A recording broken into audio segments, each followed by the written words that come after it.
I can survive on what I have to survive. All right, y'all. Let me see. This one's live on YouTube, Facebook, Okay, you and can try. TikTok. Just if I So start you mean seizing, hold it? But you just, can, you know. I mean, I don't want you to hold it the whole time, so you can just like prop it. Not against an the couch or emergency. something. Or I think there was a soft Just get us. like thing tacked onto it. Oh, that might be better. Yeah. This one is That one's just really harsh. Instagram, because I can only do 3 from there. Do you See need if you can like. I was gonna say maybe you can back here from that. so weird. I've never had so many cameras on. Yeah. I know, right? Hey, people. Okay, Mhm. hold on. I need to spit my gum out. Oh, I forgot I'm live on. See, I be forgetting I'm live. I'm live on Instagram too. They just all in. You want to see in the mouth?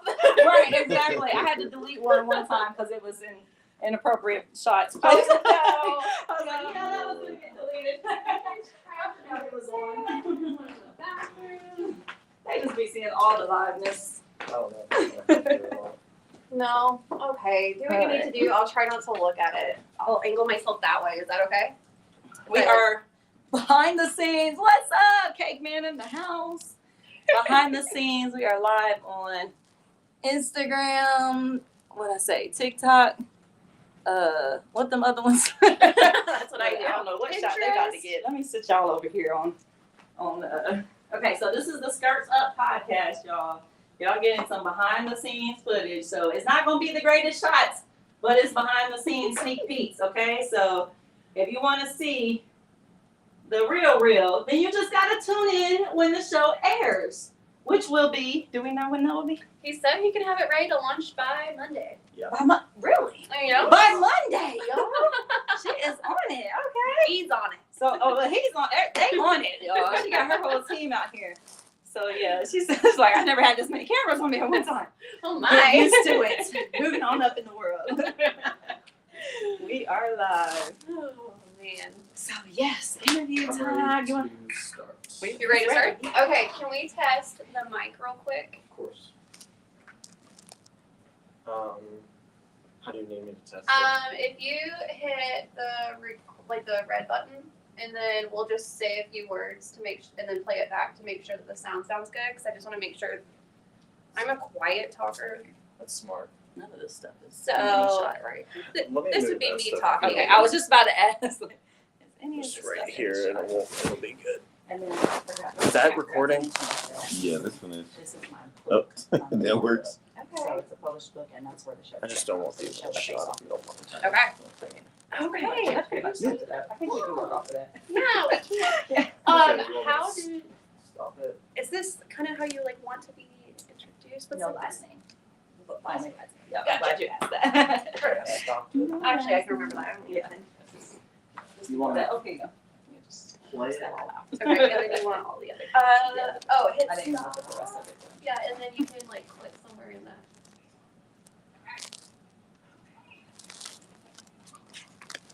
Yeah, or which will be fine. Do I need to delete anything or just? You just click there and then hit record. I do the vocal part and he does all the imaging part. Okay, it's going. Thank you. Stuff needs to be adjusted. Okay, so what was my name? Oh, there you go. Just saw that.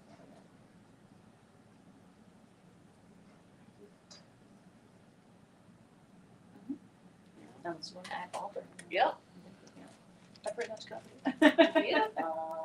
Let's see. And that's a lot. It's a mouthful. Oh, I love it though. We might have to do a couple of takes, but I know, that's fine. Hey, that's why I love the pre-recorded. Y'all live behind the scenes. This is behind the scenes, okay? Don't expect perfection because thank you. pre-recorded. We can say cut and do it again, okay? They know how we roll. Just tell me when and I will start recording. Okay. Which camera are we looking at? You are this camera. Okay. She's Oh. that camera. Oh. Yeah, the picture quality is beautiful. Yeah.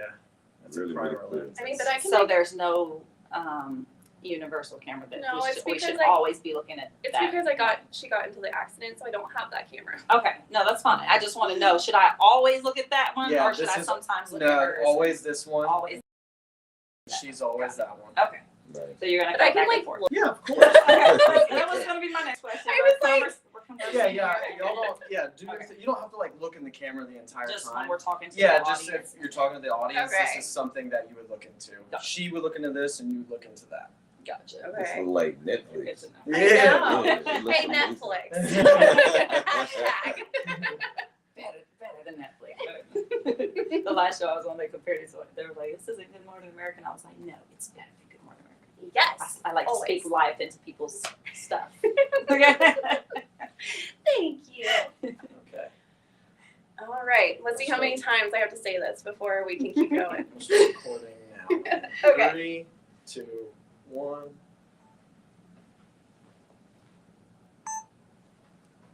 All right. Oh yeah, I don't have to do my introduction.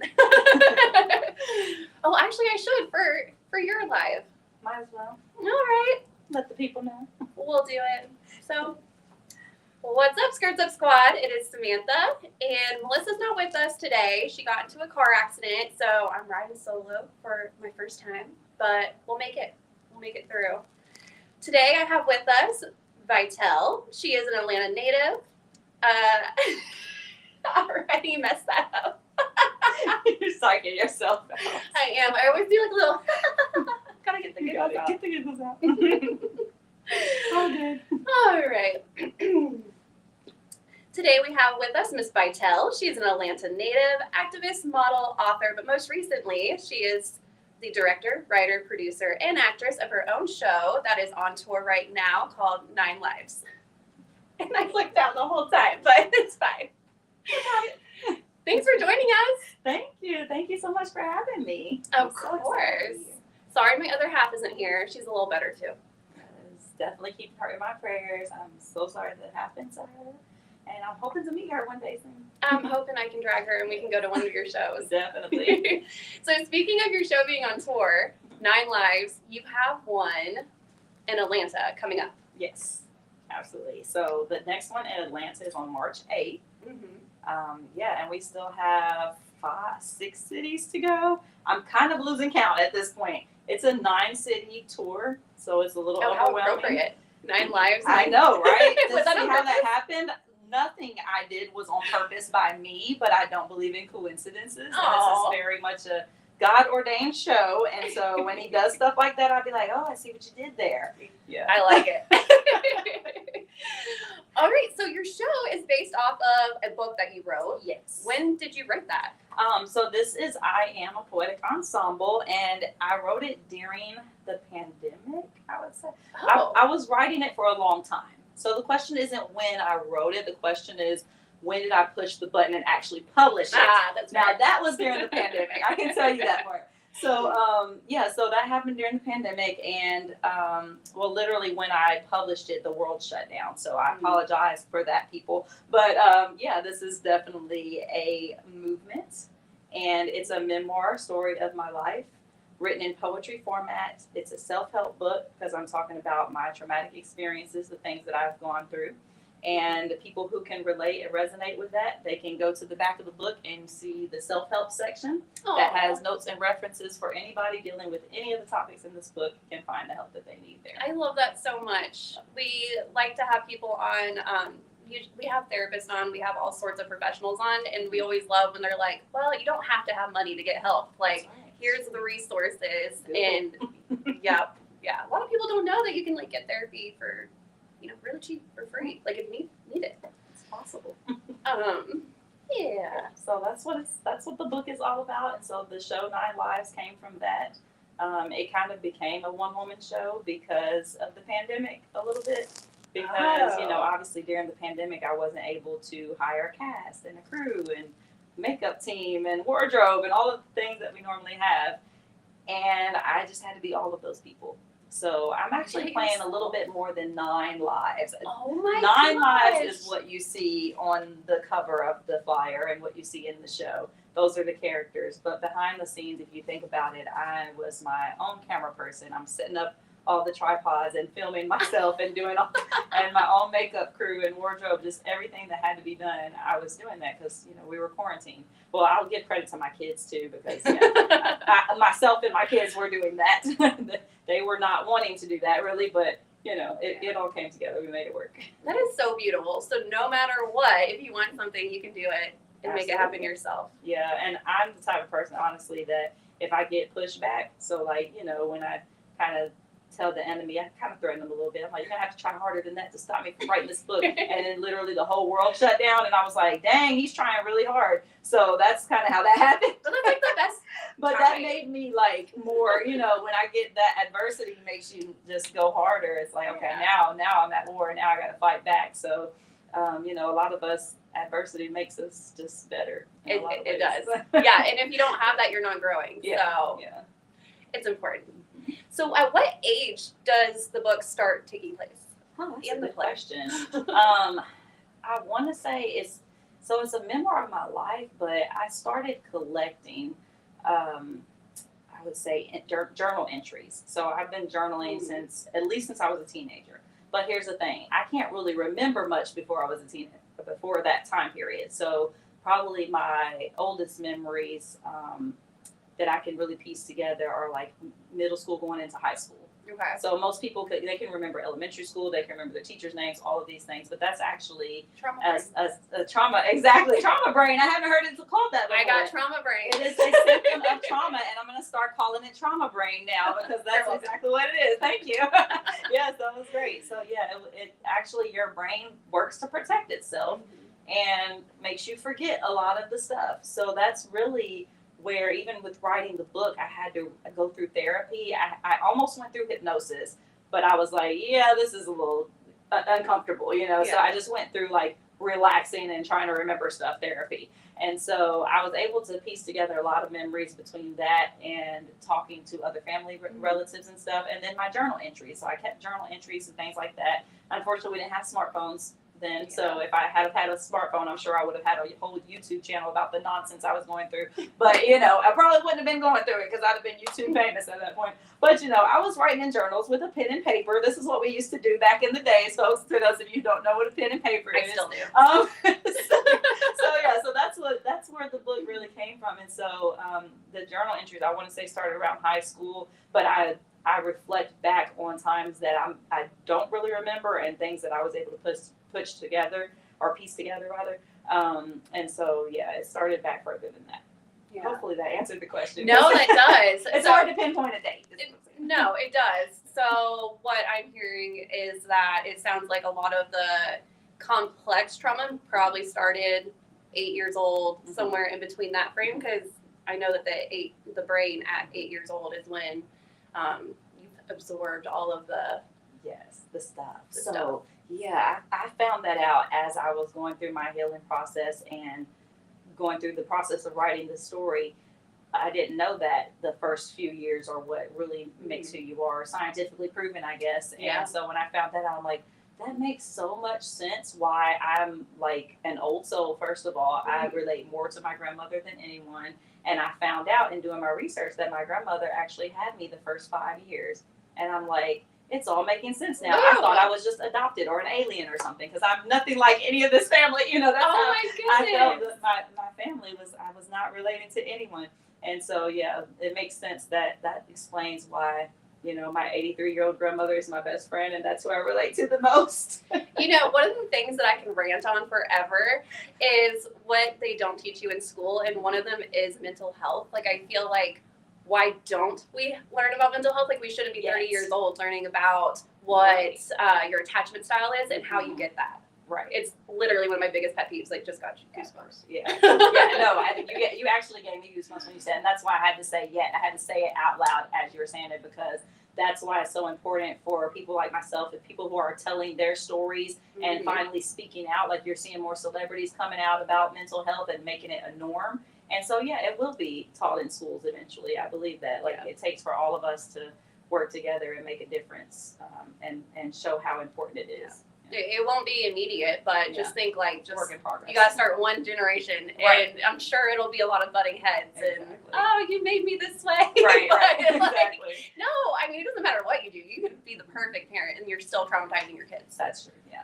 Well, I don't want to think of it like that, but I no, I don't mean, want to traumatize my kid. No, I'm just kidding. No, I know what you mean. Like, Yeah. there's always going to be something that you're like, dang, I wish my parent would have did this better or whatever. you're gonna be overprotective or not protective. Like there's not a healthy in between. They're gonna I perceive think the it most differently. healthy you can be is communicating with them. Yeah. Because I tell my kids all the time, like, you know, these are the things that I've been through. I'm honest with them about the things that I've been through at an age appropriate level when it's Yeah. appropriate to share certain parts of it with Yeah. them. But, you know, once they know my truth, then I explain to them, you know, and this is why I parent the way that I do. This is the reason, you know, I overcompensate a lot of times because I feel like I missed a lot of childhood. So I'll overcompensate for my kids. And then, you know, I am very strict and all these different things. Like I'm this way because of how I was raised. So I'm trying to do better than my parents did. Mhm. And so in turn, as I'm teaching you guys, I'm always reminding them I'm not going to do it perfect.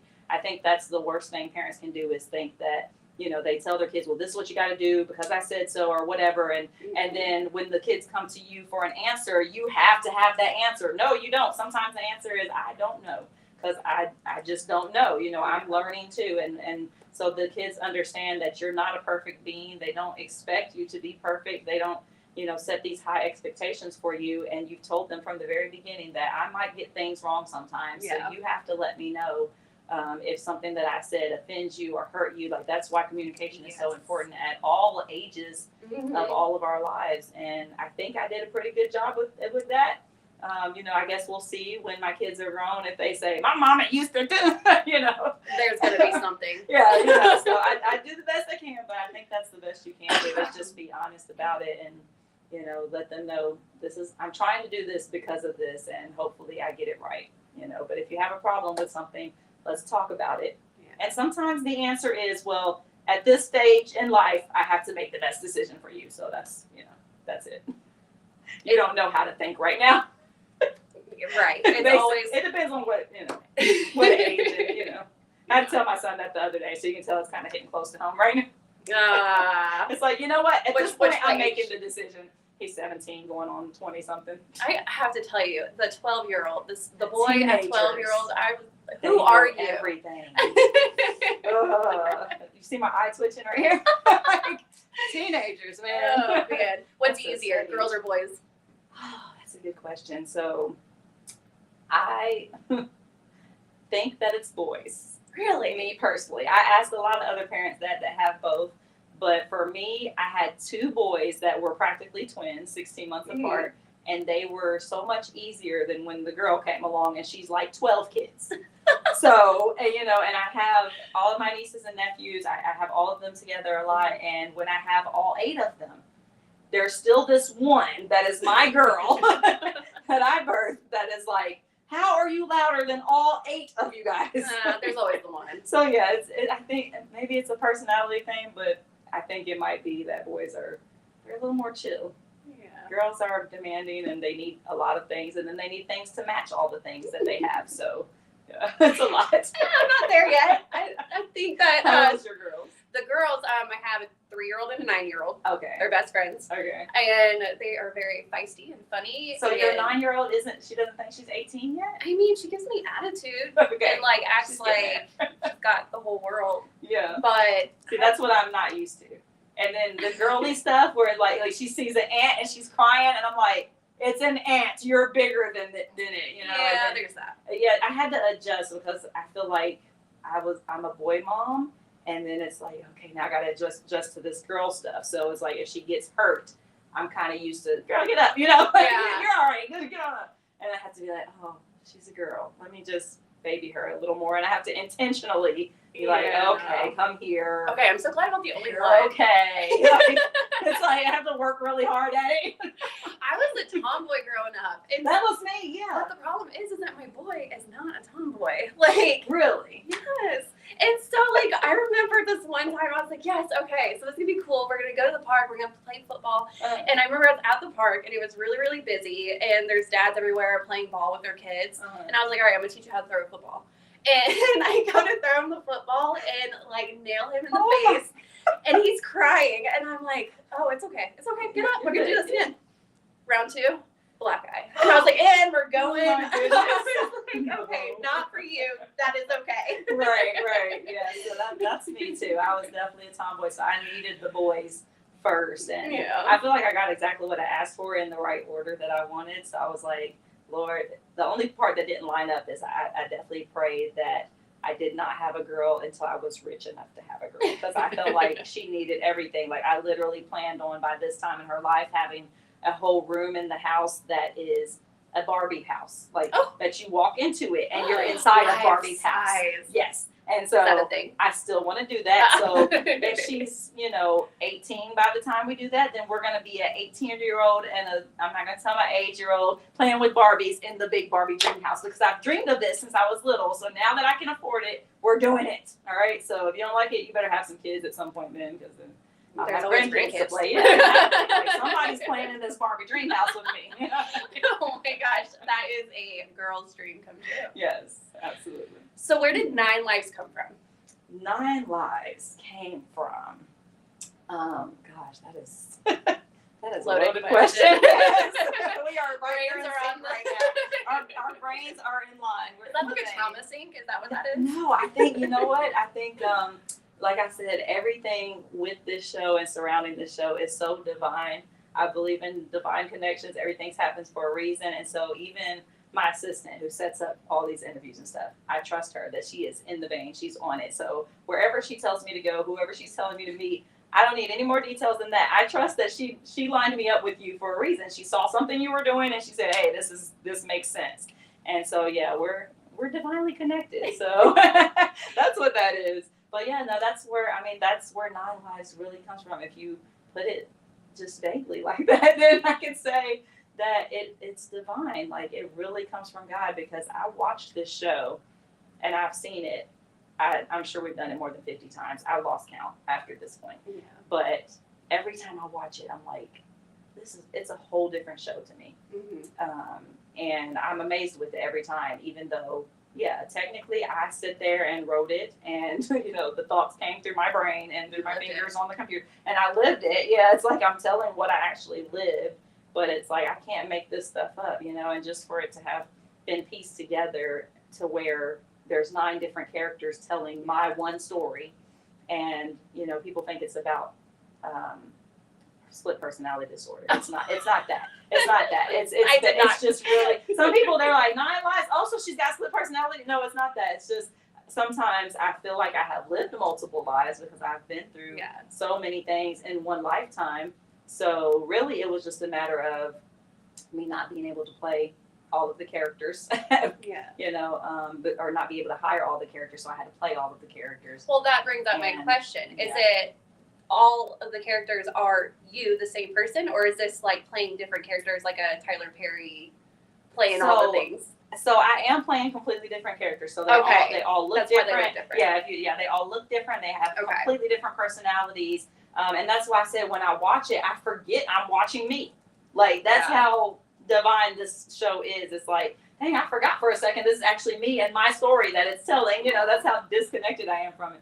But yeah, it's like it's all these different characters telling my one story. So they are all their own entities. And now we've gone even further to make, we have life-size posters now of each character. And so now it feels even different because they're separate entities from me. So when I go into the shows and I'm seeing all these people standing here and people can go take pictures with them and not just me, like, people taking pictures with their favorite characters and things. Like, it was a whole vision that came to me.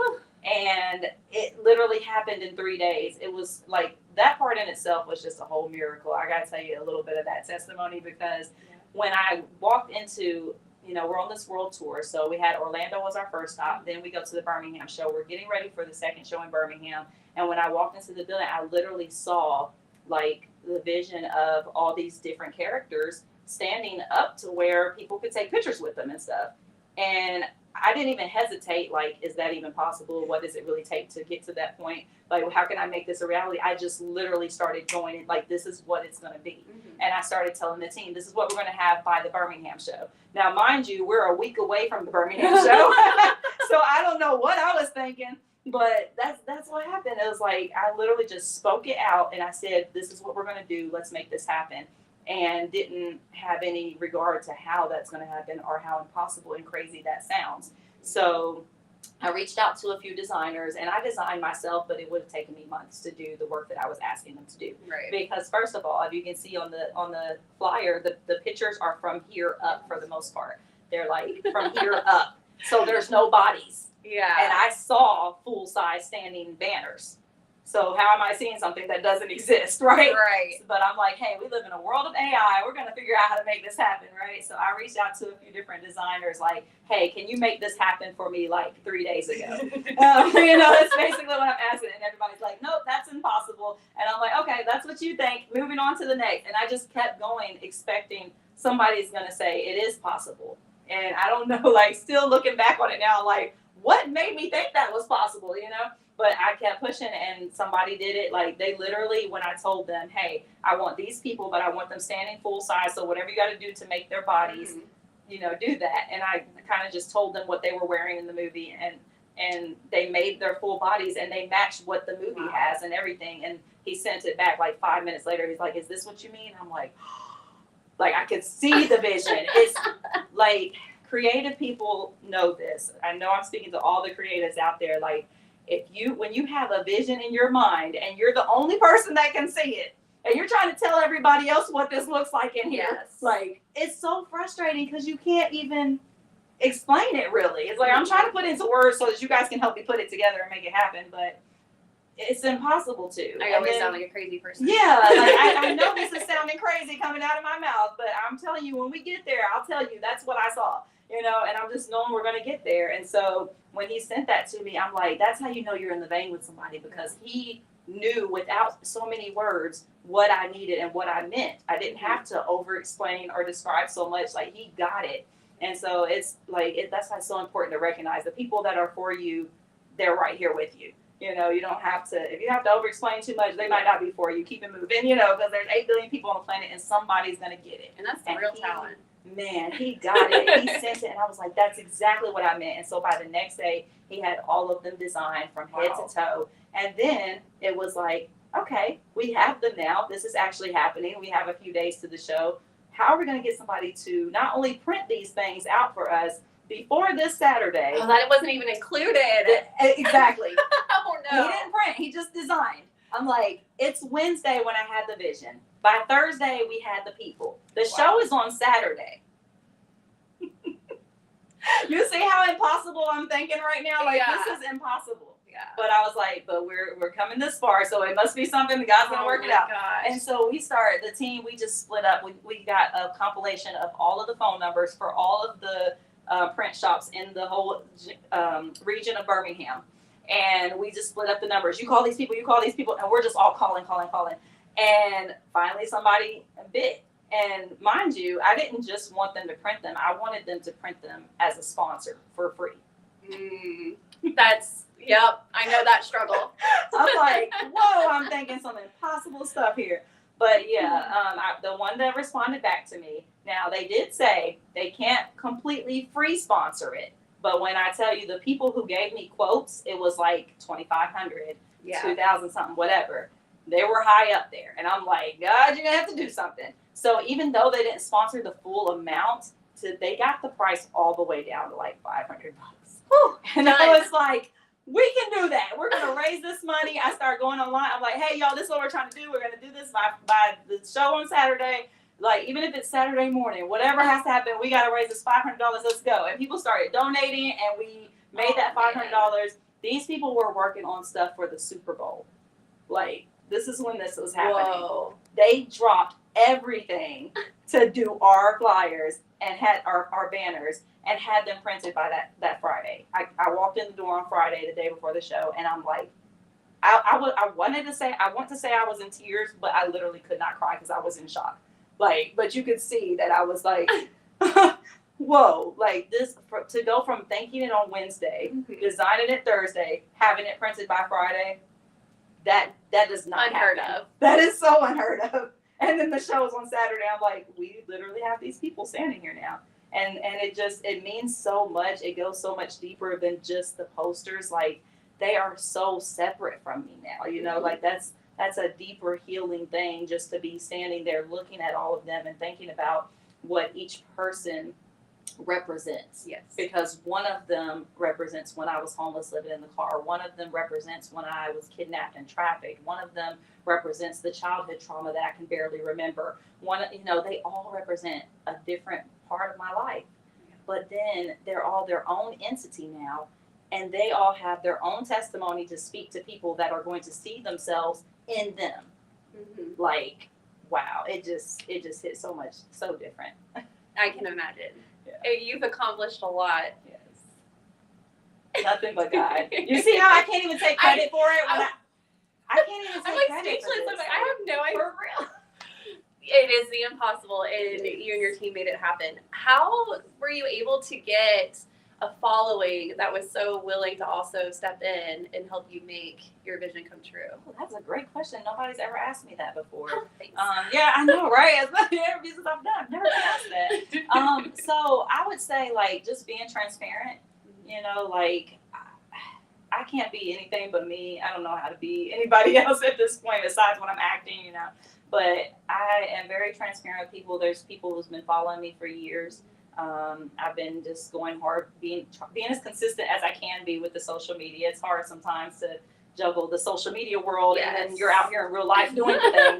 But it's like just going live behind the scenes, just having the camera rolling all the time. It's like I got to the point where I didn't care, like, if they caught me eating, or if there's something hanging out my eye or something. Like, you just human. It is what it is what it is. And I used to hate that saying, because it never is what it is when they say it is what it is. Like, it literally is never what it is. Like, why are you even saying that at this moment? Yeah. But this is the only time in life that I can apply that and say it is what it is, because that's it. Like, we're all humans, and I had to just embrace, like, being out there and not caring what anyone thought, because just like I was saying earlier, your people are going to recognize you. And so if it's not for them, keep it moving. Like, you can block me, you can unfollow, you can do whatever. But at the end of the day, I'm still going to make you sick of me, because I'm very persistent, and I'm going to be on all your TV. So unless you live in the middle of the woods, like, with no TV, no nothing, you're going to be seeing me. So just get used to it. I'm always like, oh, why are these people talking to me? Like, I'm no one. And then they're like, no, you are. Listen, like, you just don't know who you're resonating with. And so once I realized, like, the most important thing is just to show up. You don't have to show up perfect. You don't have to show up feeling like you're ready. Like, I had to get past all of those things that were holding me back from just showing up. And once I just started showing up, then the people who needed me right in that space where I was, they were there. And so it resonated with them. It touched their soul, people that I've never even met in a lot of cases. And then sometimes I'll meet them at an event, and they'll tell me, I've been following you for years. Even to come to Orlando, like, why am I doing a show in Orlando? I have no following there. I have no idea anybody there. And then the first lady comes up to me, oh my gosh, I've been waiting for 3 years for you to bring the show to Orlando. I had no idea. Wow. And that just, like, it's just reminders like that let you know, like, people are watching. Like, no matter how few or many followers you have, like, it's just important to show up, and that has continued to grow. And then, as people continue to believe in you, there's always going to be people that are just hanging around because they know she's going somewhere. I'm going to ride her coattails, whatever. Or just wait to there's see always you drop. those. Or wait to see you fail. Exactly. that part. So there's always going to be those. But that's another thing that I just had to embrace, because, there was a time when I wasn't speaking out as much because of the haters. So we call them the haters, just to sum it all up, right? So, it's like, as soon as I say something that's my own opinion, that, like, everybody else has one too, then I got people jumping on, well, this and this and that, It's in your still comment attention. section. And I had to get to that point where I felt like, all publicity is publicity. And even if they're posting a bad comment, if you look at some of the most viral videos, they have some of the worst comments and most hateful people that have no life on there. But they're what made it viral in the first place. So it's like, you know what? Bring the hate. Bring it on. Just whatever. Because, people are going to judge and misunderstand you. And the more people that know you, the more you're going to have people that hate you. That means I'm making it, I guess. Because, so I had to embrace that. And I really appreciate how real you are on social media because I think we can all agree that we're seeing enough of the Instagram perfect, and that's Right. not real life. Your house Right. doesn't look like that. Exactly. Let me straighten up so everything looks perfect. Your hair and your makeup is not always perfect every day. Like, stop it. It's not real standards, and that's Right. what makes us feel like we're failing in family life, personal, professional. Like, because we aspire to be like something that's unrealistic, like that doesn't actually exist. It's a filter. It's a a doctor's job or something. Like there's all these things that we're aspiring to be that it doesn't really exist like that. So I just think all celebrities, especially because those are the ones that we look at and aspire to be. It's like, just embrace the realness. Like I love celebrities that come on. Shout out to Corey B. That's my girl. Come on, with just no makeup on, just don't even care. Like I love that because people need to see more of that and see Alicia that Keys you're a real is person. who I've always looked up to. Right. I love her. Like I love how she can just on any stage, no makeup and just doing her thing. And Right. And just wanna do not that. worried about what everybody's thinking because if it's not for them, it's not for them. Keep it moving. But yeah, I love that because everyone sees the highlights and then everybody feels like they have to post the highlights all the time. So when their life isn't one big highlight, then they're thinking they're failing at everything. Yes. It's the end of the world instead of realizing, oh, well, Beyonce just went through that last week, I saw an interview with Beyonce talking about how she gets nervous before she goes out on stage. And I was like, what? Beyonce? Who? Say that more. Yeah. And it just made me feel some type of way like, oh, I'm doing good then. Like, right. because if Beyonce gets nervous, then I shouldn't feel bad if I get some butterflies sometimes. Right? No, I mean, you guys just want me to Just- get the wiggles out. Right. It's like it really puts it into perspective because we like it's Beyonce. So Right. yeah, it's crazy how we do celebrities, but what do we say? It is what it is. That applies saying to for the that rest of the too. show. Yes, it applies to that part too because it is. I love it. So, we have 9 characters. Do you have a favorite? Now that one I have been asked, but I can never answer it because it's hard to decide. Like I was really thinking about that when I had all the posters in front of me, and if someone was asking who's my favorite, I'm like, well, based on what she's wearing, I like this one's outfit better. But if I go based off of the character of the person, it's probably going to be Peggy because she's the one that talks about domestic violence, and she's just so sweet, and she's a country bumpkin, so she's got this really extreme country accent, even more than what I already have. And so I really like her as a character. And then it's hard to decide when it comes down to which one of their stories because they all portray them so well. And you see how I talk about they, like they're completely different. Like I'm not playing We them. do that about Lottie. Yeah, like it's wait, who's Lottie? Lottie's our logo. We named her, Oh. and she is Lottie, and so Lottie will tell us things, and Lottie is her own human. Oh, that see, you understand. I do, that. I literally yes, understand. so these characters are their own non-existent humans that are humans now. Yes. But yeah, so it's really hard to choose a favorite, but I think I like Peggy too because she makes you laugh. Like it's hard to make people laugh in a show that's about healing from trauma, Yes. but it does happen. And now I like to sit back and watch the audience and see them hesitate to laugh because they don't know if they're supposed to or not. There's If you're moments not where laughing.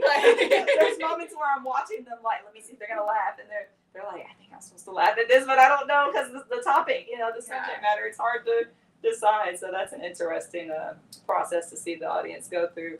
But yeah, I like Peggy brings them some laughs. There's a couple of them that bring some laughs in, so I love to hear it. It's so quiet, everyone's resonating with the characters, and all of a sudden they start cracking up. I'm like, yes, like I'm backstage, like yes, I love that they laughed at that part. So This is a really unique production. You were telling me that I've never seen anything like it. You just kind of had this idea and created it. So your shows are not only a play, but they're also a movie at the same time. yes. Have you named that? Like, are you calling it something? I want to sum it up into like a one word that doesn't actually exist, but that one word has not come to me yet. So for now, this is the working title. We are just calling it an Us Three Experience. An experience word. I'm like sitting here, my brain's like, oh, let's see, man, that you're gonna come up with the word. What is I it? really want a word like that doesn't exist. So we'll work on that. Maybe some of the fans can like send us some ideas or something. We'll have some votes or something like get them involved. I need to know.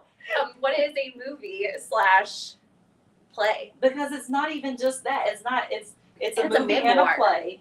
It's a memoir also. Like everything. That's another thing people don't realize with Us 3 Productions. Everything I'm writing is coming from my own life. I'm only writing my real life stories. Yeah.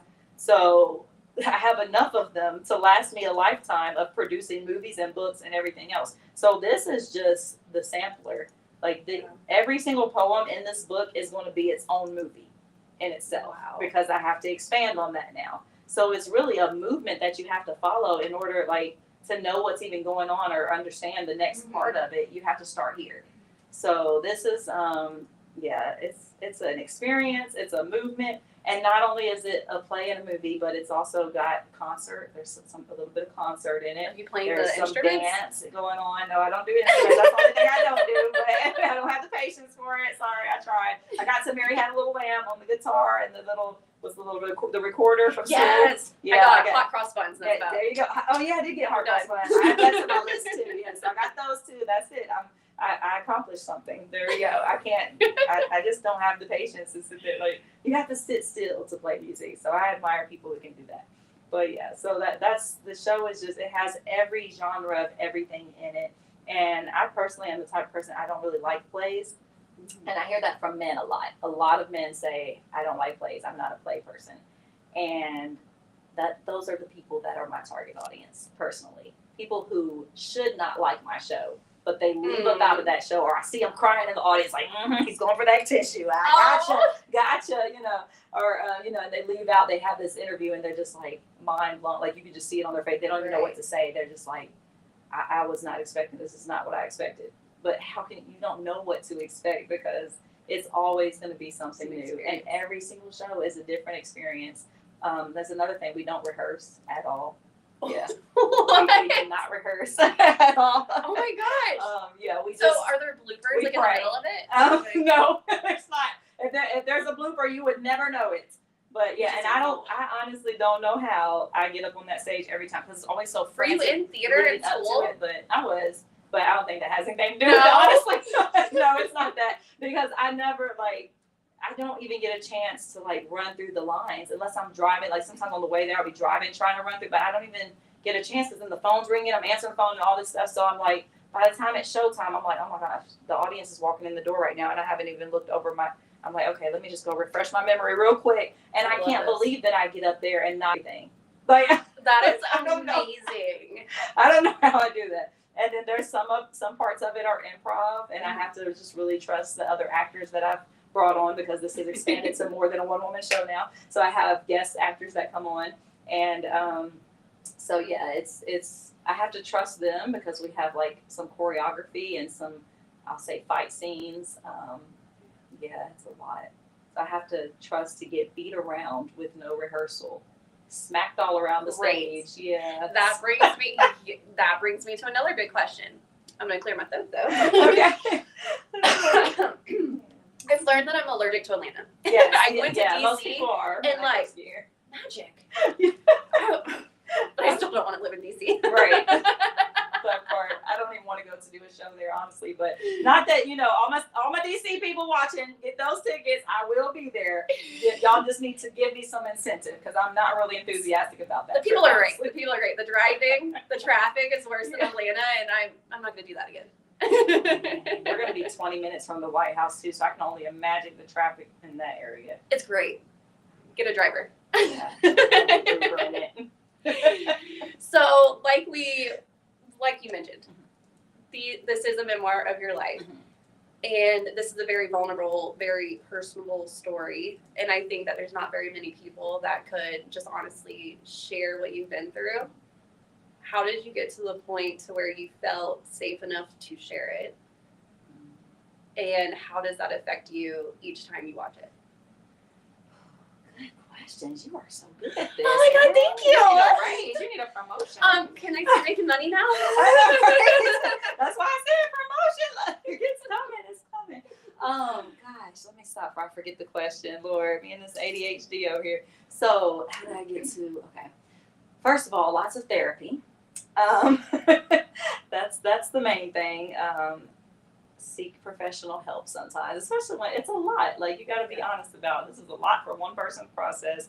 I need professional help. So But also remember, what's a lot for this is a lot. Yeah. But that does not minimize if you went through domestic violence. Like, that is still tremendous trauma. I mean, I explain trauma like this. Like, if you stubbed your toe on a Lego one time, if that's the only thing you've ever been through in your life that was traumatizing, like, you literally started moving different at that point. Or you made sure the kids picked the Legos up. Yes. You made changes to make sure that didn't happen again because it hurt you. It affected you. That's so, a perfect example. I mean, literally anything can be considered as trauma. There's no levels to this. There's no big or small. So the thing is just, learning how to process it, whatever it is, and whatever changes you may need to make to prevent it in the future in some cases. Removing yourself from certain situations, getting out of, away from certain people, whatever you have to do. So I had to go through that process, and that took years. And so to get to the point where I was brave enough to share it, that never actually happened.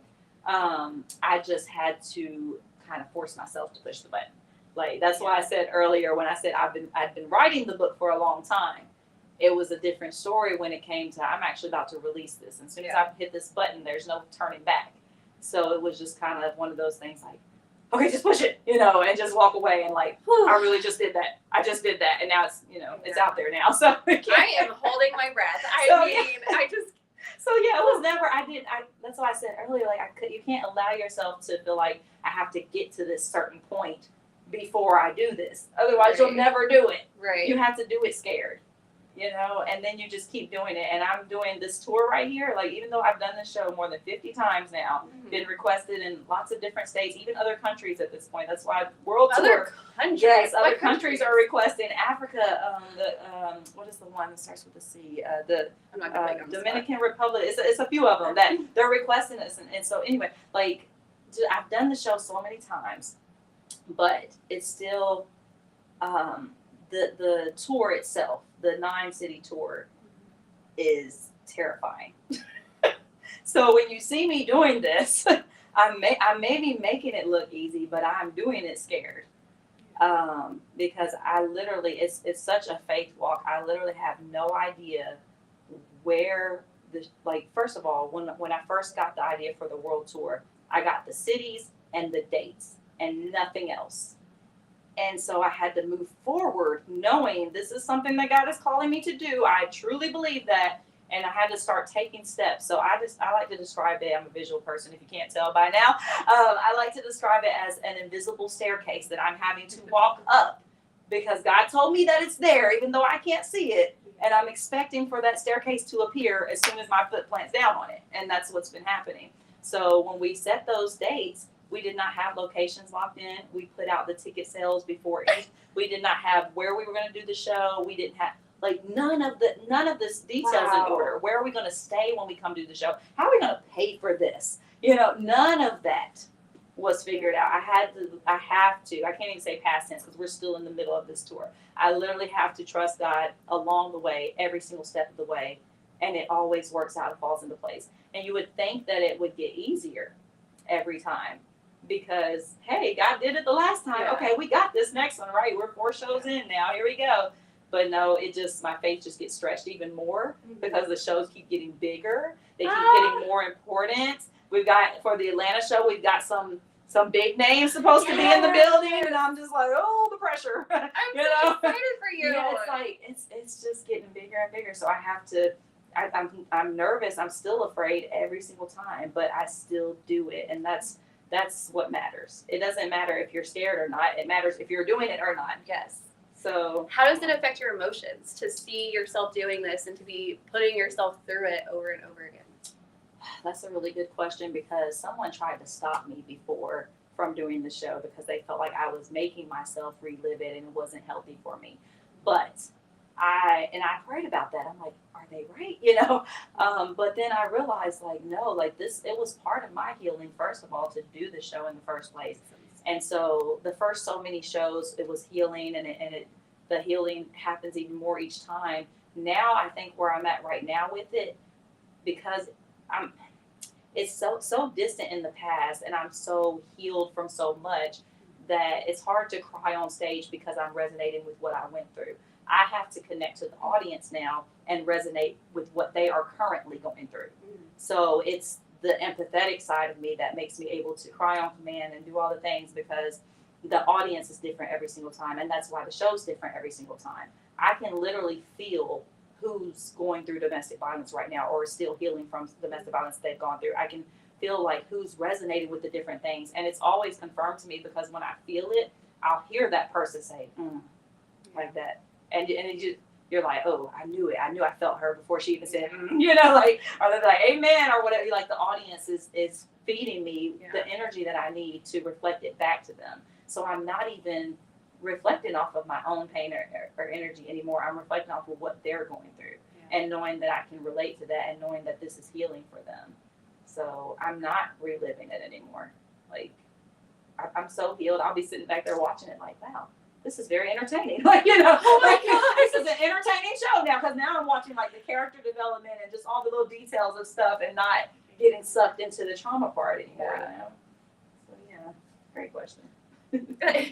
Do you give a warning on the triggers? Yes. How do you prepare people for what they're about to see? Because I know even just parts of the trailer, I'm like, it's hitting home for me, and I'm like, oh God, I don't know if I can sit through that. Yeah. So we do a lot of trigger warnings. Of course, you know, the people that are following, most people that come to the show, they're following a line, they're watching behind the scenes, so they kind of know a little bit what to expect. But then we also have a program where they can follow along. We have a host, usually a couple of hosts actually in the room, that will walk them through the process, and they'll say, you know, pull out your programs and follow along the show, so they can kind of get a heads up of what's coming up next if they need to step out or whatever, you know. And the team is so supportive. Like, from the moment that the people come out of their cars and walk through the door, they're getting escorted, they're getting greeted with a smile. Like, that's my biggest pet peeve when I'm training new folks. Hint, hint, for all of the people who are sent in applications, because we are doing a hiring event tomorrow. But, you know, I always tell them, like, if you bring your drama to work, or your trauma, drama, whatever negative feelings, like, if you cannot come with a smile on your face and be welcoming and put whatever you're dealing with aside and think about this person that's coming through this door, because you don't know what they're going through. I like to explain it like, any person that walks through this door could be suicidal right now. Yeah. That's what I like to imagine that they probably are. You know, I just like to imagine each person is, so that I treat them as if I would someone who might be going to take their life if they don't get what they need from this show. Because I was that person. You know, I showed up to a show like that, and someone showed up for me and gave me just what I needed to not go in my own life. So I have to show up for them. And so everyone that's a part of the team, they are attentive to the guests, and they're aware, so they're watching. We even go through a breathing exercise in the beginning to tell them, like, if you feel with like the you're audience? triggered, with the audience. And then we have tissues and waters and bags for all of the audience. It's just like the whole experience, we're understanding what they're about to go through or what they have been through. And so even with us having therapists in the room. So one of the biggest things about this show, and I can't believe I hadn't talked about this part yet, the biggest thing about this show is that before we get to the city, the whole team is doing all of our research. We're finding out who in that city already helps with mental health, homelessness, domestic violence, and human trafficking. We're finding all those organizations. We're calling them all week long. That's why we never get time to rehearse. This is why, because we're doing all this behind the scenes. Right. And we're bringing them together to either be in the building to support the people that need them, or if they can't physically be there, then they send pamphlets or brochures or information for us to put in the gift bags for the people. Yeah. Because not everybody's going to come up after the show and talk to me or talk to somebody in the room. But they'll take these little bags home, and then when they get home, they got what they need there. So one way or another, we're trying our best to make sure that the people that come to the show get connected with who can help them further, because it's not going to happen in one show. They're going to need more. You know, this is just kind of opens up the wound and says, hey, you need to heal that now that you recognize it. And then we connect them with the people that can help them heal themselves further.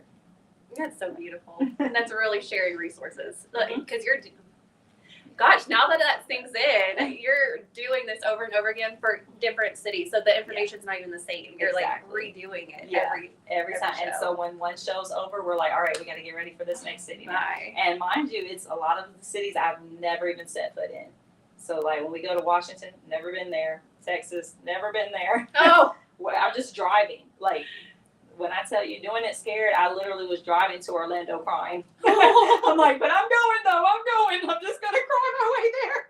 I gotta cry my way sometimes too. It's a running joke of like, well, if you just go cry in the shower, at some point you won't know if you're actually crying or if it's the water. Yeah, that's the best time. That's the best time to cry. Get it out. Nobody can judge you. Nobody can be like, what's wrong with you, girl? Like, yeah, just let me do me.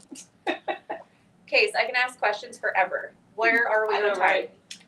We're good. I definitely feel like she makes the time go by really fast. Oh, is it for a little 7 bit yet? longer. Is it close to 7? We have a little bit longer. Yeah, y'all can go a little It's bit after longer 7. for sure. What time is it? What time is We're it? Sorry. both like, see, I told you. 7:23. Oh, so Oh. it's past 7. Oh, Ooh. okay. So I do want to try to wrap soon. Okay. I got like I one know more we big started a little question, late, but- and then we'll get you out of here. So one of the big questions that was also weighing on me is when you come out with such a big story, something that is traumatic that has happened to you, there's other people that also have a narrative in that story. Oh, you are so good at this. Oh my God, you're gonna make me blush. Oh my So God. how did you get past that stigma?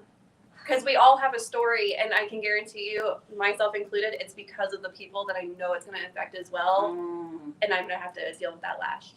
Listen, okay. Oh, Lord, help me answer this correctly because I felt like that was the big one. That was the grand finale question right there. So when you asked, like, when I did it scared, that was probably the scariest thing for me. That was my biggest excuse when God was calling me to do this. I was like, can I wait till these people are dead first? I'm just being what I keep honest. saying. I know it's It sounds awful, but that's what I keep doing. exactly. I know because if it's coming out of my mouth, it's from God. I've gotten to the point where I just trust this now. So this is for you, okay? That's why I had to think Thank for you. a minute. That's why I had to tap in for a minute. So let me get this right because I don't want to say it wrong. So yes, these same people, I had to think about, like, you run through all the scenarios in your head, how they're going to react if they saw it. Now, mind you, some of my story, there are people who are on the other side of that story who could want to take me out of this world if I shared this story. Correct. So mine was a life, it still is Literally a life or death situation. I still have that in the back of my mind. Someone could show up to one of these shows and want to put a stop to this. But God would not call me to it if he did not plan on protecting me from it. So whether he protects them from seeing it online or having any knowledge of it whatsoever, or he might even put it in front of them because God will make your enemies your footstool. So he will sometimes build a table, put you in front of them, and let them see you elevating and graduating. For whatever reason he has for them, is for them. But at the end of the day, they're human beings too. They have their own perspective, just like you said with the parents. We do the best we can. There's a lot of people I had to learn to forgive. My mother, my family that wasn't there, Right. just being able to forgive them because I recognize that they are human too, and they had their own perspective and their own life and their own. Even the people that did the worst things imaginable to you, as a human being, I just find it hard to believe that there's people walking this earth that just have no, like, conscious whatsoever. You know what I'm saying? Like, we're all spirits living this human flesh experience. So at some point in their life, somebody screwed them up. Or maybe they were dropping on their heads or whatever. We don't know like why people are the way they are. But I recognize that they're human beings, and so I forgive them and let it go. But I also know that I have to tell my part of the story. So if they don't like it, if they have their own version of it, nobody lived it but me. So they can write their own book. That's what I said. I just had to come to, if you don't like my version of it, then write your version of it, because at the end of the day, that's your point of view. But I still had mine, and I had to just own my truth no matter what. And whoever it's for that's watching it, like, I'm happy to be a vessel. Oh gosh, I don't even know how to say this, and I'm getting chills trying to say it right now. I'm trying not to. Whew. Conduit. Yeah, like, I'm grateful to be able to minister even to them. I can honestly say that now, like, even to my enemies who are watching me, I'm grateful to be able to be ministering to them. Because someone's connected to them too. They're humans, they have families, they have lives. And you just don't know who you're touching and who you're ministering to, and it could even be the people that hurt you the most. So, yeah. Well, that leads me to my last question. What is the one thing you wish upon for all the people that have hurt you that this is about? One thing, oh, that's another one no one's ever asked me. Jeez, you are digging deep today. It's my job, but I don't get paid wish for it. Up on them. I wish up on them. I wish up on them. I'm trying to sum it up in my head because there's a lot of things that I could say, but if I have to say one thing that I wish upon them would be that they find their own personal relationship with God, whatever that is and whatever that looks like, because, you know, in some people's cases, that might mean they're going to hell. Like, we don't know, but that's none of my business. But I truly hope that, you know, everyone is able to come to God with whatever that is, whatever it is, whatever their point of view is, whatever their perspective is, you know, take it to God and ask, like, because we're all here for a purpose and a reason. And even the people who contributed to the bad parts of life, that was for a purpose and a reason. Like, so I hope that they're able to go to God, find out what their purpose is for being alive at all, and do that purpose. Yeah. That's what I wish. Everyone finds their purpose. I love that. Thank you so much for sharing Thank some you. more Can I hug insight. you? Yes. I gotta hug you. Oh, thank you. That was. I cannot wait to see the show. Just as a reminder, Skirts Up Squad, she's going to be in Atlanta March 9th. March 8th. And so get your tickets. I think I saw that they were almost sold out, so you might want to hurry. Oh, it's very limited seating. But if you miss it, Nashville's not a far drive. We have that one coming up. Yep. DC, Texas. Washington is next after Atlanta. I can never remember them in order, but I believe it's Atlanta, then Washington, then Texas, then Tennessee. I don't know why we're going there, then back, and then Bowling Green, Kentucky. Oh, Boston is in there somewhere too. I cannot forget Boston. I will not be That to the is not Boston in one. order. I don't do snow. I think Boston is closer to June, so we should be. Perfect. Like, I definitely factored in the winter months when I was praying about this. Like, God, can you not take me somewhere where there's winter? Yeah, That's no. not what I mean. Yeah. I'm with you on that one. Thank you so much for sharing with us. Thank you. Thank you for Let having us me. know what you all think when you guys see it, and come up with that word for us. Yes. We need to start a vote, a petition, or something. I don't know. We need to What can we do for pass that? around a clipboard. Pen and paper. I love pen and paper. Bye, guys. I could talk to you forever, for sure. Thank you. Don't forget, we're still live behind the scenes, so don't say nothing you don't want them to know. Thanks, guys. Thank you guys for tuning in behind the scenes. I hope that wasn't too painful. No, that was great. My first time solo. That was awesome. Thank I you. felt you over there too. See the head nodding. Yeah, that was great. Yeah. The divine connection is real. I done stopped trying to figure it out. Like, everybody who's tuning in, everybody who's in the room is a part of like, the show does not start on the show day. It starts. It's been happening. Like, this is all part of the show. Yeah. It's amazing. It's giving me chills. Yeah, I know a lot of what we talked about. Like, once I process it, like, it's going to be one of those things that runs through my head. Oh yeah, you're gonna watch the playback, and because I do it when I do get a chance to watch the playbacks, I'm like, I said that. I don't even remember saying that. Yeah. I promise. I don't say that. Oh, that's good. Like, wait, ministering to myself, watching myself. Like.